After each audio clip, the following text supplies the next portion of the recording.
في موقع الحاكم. ايه البديل؟ ايه البديل؟ ايه البديل؟ ايه البديل يا استاذه؟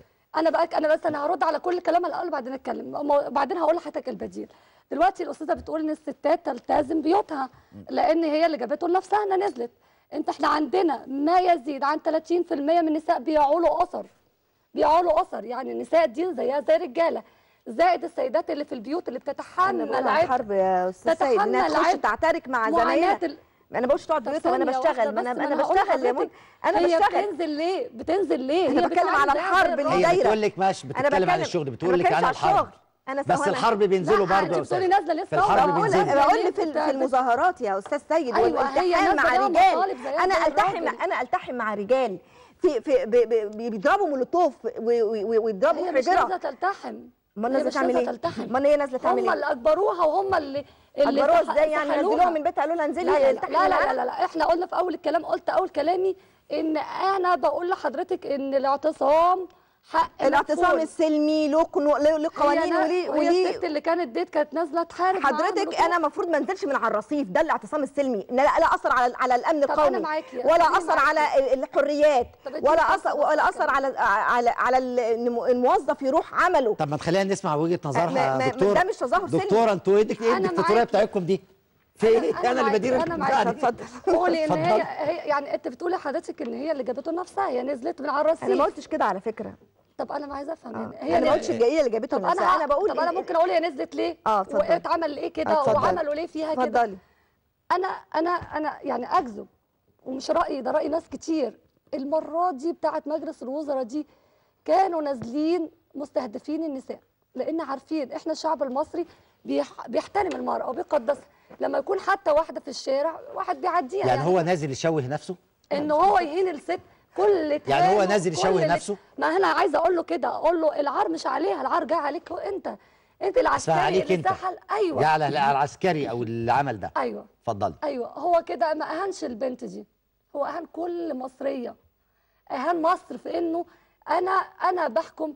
فانا شايف ان في بلطجيه وفي بنت خارجه زي ما انتوا قلتوا، والاعلام قال او المواقع او قالوا دول مأجورين او بلطجيه، او قالوا انت دي مسؤوليتك، انت مسؤوليتك بدل ما تسحلها في الشارع قدام وكالات الانباء والتلفزيونات. كل الدنيا قلت لك، كل الدنيا يعني استنكرت ده. وبقول لك مفيش انسان سوي ايا كانت ملته ولا اتجاهه السياسي ما يدونش ده، واللي ما يدونش ده يبقى بني ادم مش سوي. هو زود الناس اللي بتنزل، زود الناس. ازاي؟ انت عايزه تقولي ايه؟ معلش عفوا يعني انا شفت، انا هقول لحضرتك، انت شفت المسيره اللي اتعملت اللي عملوها النساء من يومين زي الفل.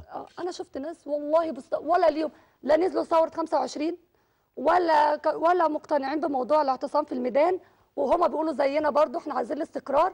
ناس بسطاء شافوا المنظر قالوا جيشنا، بلاش جيشنا، اي حد في الدنيا يعمل كده في ست. يا ست ده ودين يا ستي، يعني ننقل النقطه ثانيه. بعد ايه؟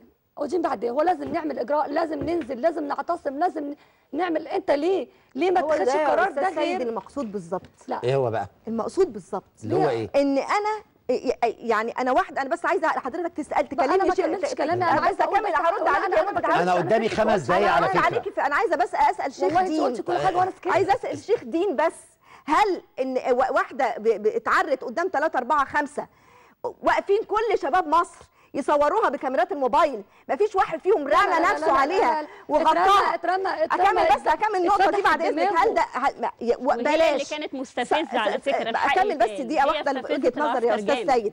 الشباب اللي بدل ما يقف يصور بالموبايل عشان احنا بندين بس الجيش المصري، ما هو الشباب ده وينزلوا عشان يروحوا موتينهم. ما تسمعيها يا ستي، اسمعيها. يموتوا ماله؟ انا بحمي عرض اموت. يعني اللي كان بيصور ده لو رمى نفسه عليها الجاكيت وقلع ما كانش عرقها وسترها، بلاش خايف زي ما انت قلتي. اكمل كلامي. شير ليه على يعني دي وجهه نظرك. اسمعيني، دي وجهه نظرك لا تبرر. انا عايزه اكمل دي وجهه، لو سمحتوا يا جماعه، وشير دي وجهه نظر يا ستي لا تبرر ان البنت تتسحل. بالظبط.